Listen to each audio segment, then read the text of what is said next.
नमस्कार, मैं संतोष कुमार आपके अपने चैनल पीएनआर क्लासेस में आपका स्वागत करता हूं।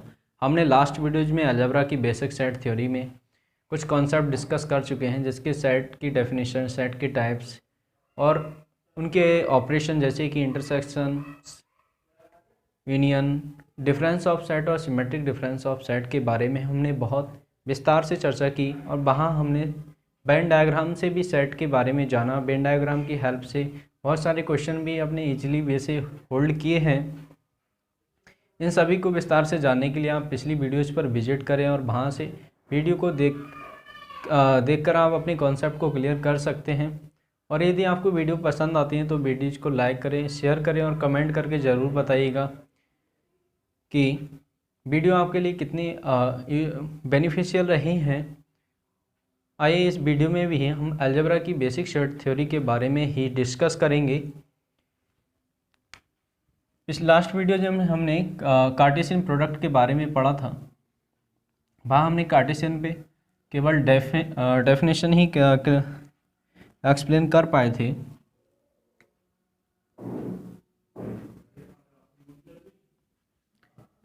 कार्टेशियन प्रोडक्ट ऑफ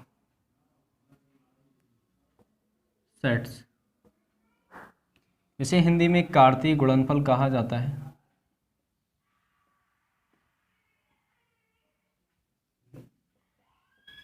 कार्तीय गुणनफल कहा जाता है। पिछली वीडियोज में हमने ये बताया था आपको, सेट के जो क्रॉस प्रोडक्ट होता है, यानी कि ए क्रॉस बी से ऐसे लिखते हैं, इसे Cartesian product of A and B पढ़ते हैं। तो ये कार्टेशियन प्रोडक्ट क्यों कहलाता है, यानी कि इनका जो प्रोडक्ट होता है कार्टेशियन प्रोडक्ट क्यों कहलाता है। पहली बात, जो प्रोडक्ट होता है वो क्या होता है। प्रोडक्ट को हिंदी में गुणा बोलते हैं। गुणनफल होता है, प्रोडक्ट मीन्स होता है गुणनफल।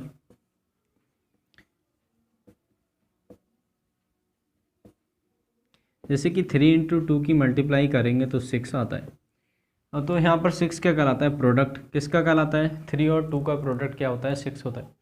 यानी कि आपको ये सिंपल ही है। ऐसे ही ए और बी दो सेट हैं और ए और बी दो सेट का आपका प्रोडक्ट किया, यानी कि मल्टीप्लाई की, और यहाँ ये मल्टीप्लाई कार्टेशियन प्रोडक्ट के नाम से जानी जाती है। तो ये क्यों जानी जाती है, ये हमने पिछली वीडियोज़ में आपको बताया। इसके लिए आप पिछली वीडियो अवश्य देखेंगे ताकि आपको समझ आ जाए कि इन्हें कार्टेशियन प्रोडक्ट क्यों कहा जाता है। अब इन पर हम कुछ क्वेश्चन डिस्कस करेंगे। जिस टाइप के क्वेश्चन इस पर आपसे पूछे जाते हैं वो हम क्वेश्चन डिस्कस करेंगे। आइए वीडियो में हम आपको बताते हैं कि कार्टेशियन प्रोडक्ट पे किस टाइप के क्वेश्चन आपसे पूछे जाते हैं। जैसे कि आपको बताया कि दो सेट हैं, कि एक ए जिसके एलिमेंट हैं 3, 2, 4, और एक सेट है बी जिसके एलिमेंट हैं 5, 7। अब आपसे क्वेश्चन फर्स्ट ही होल्ड कर रहे हैं। अब हम इसमें आपको बताने जा रहे हैं कि इनका कार्टेशियन प्रोडक्ट कैसे फाइंड किया जाता है। इस तरीके से इसे लिखा जाता है कार्टेशियन प्रोडक्ट को ए क्रॉस बी की तरह, और पढ़ते हैं Cartesian product of the A and B. Hindi में पढ़ते हैं समुच्चयों का कार्तीय गुणनफल।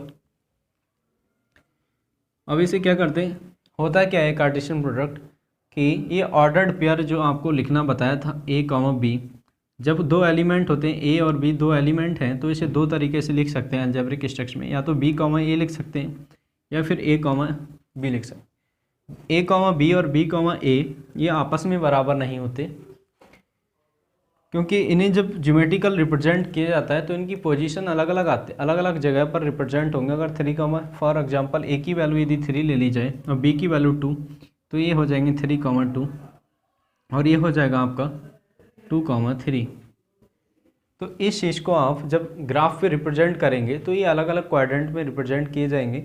दोनों ही क्वाड्रेंट नहीं होगा तो अलग दोनों की जो पोजीशन आएगी एक ही क्वाड्रेंट में, क्योंकि दोनों के साइन पॉजिटिव हैं तो फर्स्ट क्वाड्रेंट में होंगे और फर्स्ट क्वाड्रेंट में होंगे, लेकिन फिर भी इनकी पोजीशन जो हो जाएगी वो थोड़ा सा चेंज हो जाएगी।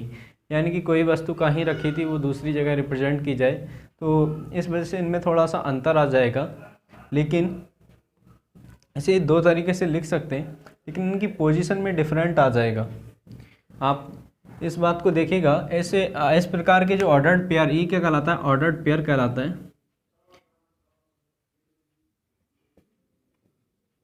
और हिंदी में इसे कृमित युग्म कहते हैं।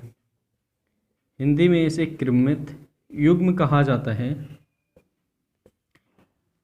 अब इस प्रकार के कृमित युग्म इन सभी एलिमेंटों से जितने भी पॉसिबल कृमित ऑर्डर्ड पेयर बनेंगे उन सबको एक सेट में लिख लेते हैं, और ये सेट क्या कहलाता है? कार्टेशियन प्रोडक्ट कहलाता है। कैसे लिखते हैं? ये फर्स्ट सेट ए से बी का प्रोडक्ट कर रहे हैं, तो फर्स्ट सेट का यानी कि ए का फर्स्ट एलिमेंट लेकर बी के दोनों एलिमेंट के साथ ऑर्डर्ड पेयर लिखेंगे। तो ऐसे लिखेंगे 3,5, 3,7। ये फर्स्ट एलिमेंट लिख के दो ऑर्डर्ड पेयर बन गए। ऐसे ही सेकंड एलिमेंट लीजिए 2,5 और 2,7, और लेंगे लास्ट एलिमेंट बचा 4, 4 के साथ 5 और 4,7। तो आपके पास कितने एलिमेंट बने? 1 2 3 4 5 और 6 एलिमेंट आपके पास बन गए, यानी 6 ऑर्डर्ड पेयर आपके पास बन चुके हैं। अब आप ये क्या है, इन ऑर्डर्ड पेयर को एक कर्ली ब्रैकेट बना के बंद कर दिया, और ये स्ट्रक्चर क्या कहलाता है? A क्रॉस B, यानी कि कार्टेशियन प्रोडक्ट के नाम से जाना जाता है। ये बात आपको बहुत आसानी से समझ आ चुकी है। इस पर हम ज़्यादा डीपली डिस्कस नहीं करेंगे, क्योंकि ये बहुत आपको समझा दिया गया है। जितना इस पे इस तरीके से समझाया है कि आप कोई भी क्वेश्चन को होल्ड कर पाने में सक्षम हो चुके हैं। आइए नेक्स्ट क्वेश्चन डिस्कस करते हैं।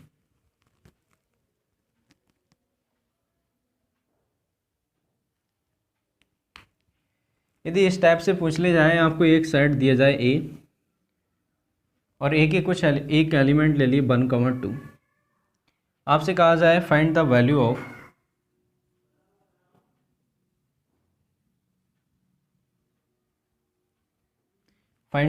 ऑफ ए क्रॉस ए, यानी कि इसका 3 बार कार्टेशियन प्रोडक्ट बनाया जाए। तो ए के साथ ऐसे ही स्टेप वाइज निकालेंगे। पहले ए के साथ एक बार कार्टेशियन प्रोडक्ट को फाइंड आउट करेंगे। तो 1,2 क्रॉस 1,2 लिख लेते हैं। उसके बाद ये 1 एलिमेंट को इन 1 के साथ, उसके बाद 2 के साथ कार्टेशियन प्रोडक्ट बनाएंगे। तो 1,1 और 1,2 ये दो ऑर्डर्ड पेयर बने एक एलिमेंट लेके। दूसरा एलिमेंट लेके दो ऑर्डर्ड पेयर बनेंगे, एक 1 के साथ एक 2 के साथ, 2,1 और 2,2। बात समझ आ गई कि कार्टेशियन प्रोडक्ट जब ए क्रॉस बी ए निकाल लिया। अब इस सेट को नाम दे दिया हमने एक सी। अब सी के साथ फिर से हम ए का क्या निकालना चाहते हैं? कार्टेशियन प्रोडक्ट निकालना चाहते हैं। अब आपको प्रॉब्लम होगी कि कैसे निकालें कार्टेशियन प्रोडक्ट, अब कैसे फाइंड आउट करें? तो आप इस बात को से डरिए नहीं। जिस प्रकार हम एलिमेंट पकड़ते हैं, अब आपको कहेंगे कि ये दो एलिमेंट कैसे करके हम फाइंड आउट करें, तो हम ऐसे ही 1,1 1,2 और 2,1 और 2,2 ये एलिमेंट ऐसे ही लिख लिए, अभी लिख रहे हैं बताने के लिए। दूसरा क्रॉस सेट लिख लेते हैं 1,2। अब देखिएगा, इसके फर्स्ट एलिमेंट लीजिए और इसके साथ बनाइए ऑर्डर्ड पेयर। तो फर्स्ट एलिमेंट क्या है इसका? 1,1। तो 1,1 के साथ बनाएंगे 1 का, तो 1,1,1 ये बन जाएगा एक ऑर्डर्ड पेयर। फिर 2 के साथ बनाएंगे तो बन जाएगा 1,1,2। इस तरीके से बनाएंगे। फिर देखिएगा इसका बनाएंगे तो 1,2,1 और 1,1,2, और फिर इसका बनाएंगे तो 2,1,1 और 2, ये वाला बना रहे हैं हम 2,1,1, तो 1,2 लिख देंगे। ऐसे ही अब यहाँ तक आ चुके हैं हम लोग। अब इस एलिमेंट को लेंगे तो इसका देखेंगे 1 के साथ बनाएंगे तो बन जाएगा 2,2,1, और फिर इसके साथ बनाएंगे तो बन जाएगा आपका 2,2,2। फिर इसके साथ बनाएंगे तो ये आपका हो जाएगा 2,2,1, और ये फिर से बनाएंगे 2,2,2।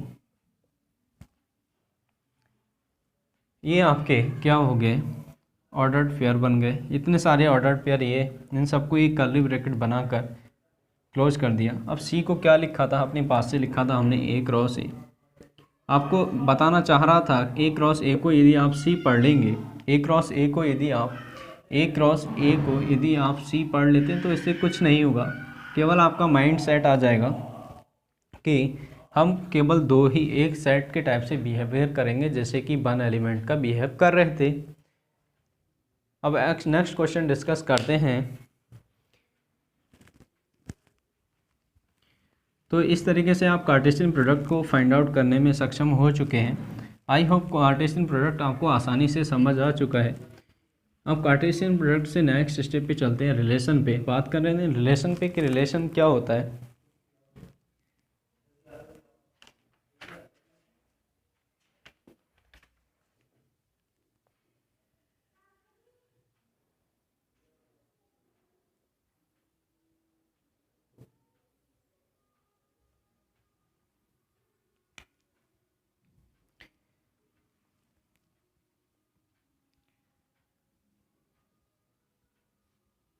रिलेशन की बात करते हैं तो इसको हिंदी में क्या बोलते हैं, संबंध।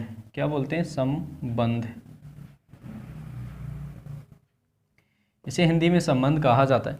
अब आपसे कहा जाए कि एनी कोई टू ऑब्जेक्ट,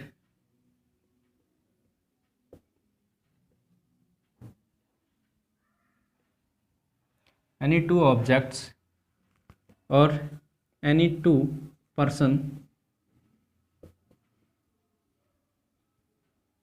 और नंबर्स, यानी कि कोई भी आपस में क्या हो, क्लोज बंधे हो, किसी तरीके से किसी रिलेशन में बंधे हो, यानी कि या तो किसी रूल से बंधे होंगे या किसी रूल से बंधे होंगे या फिर किसी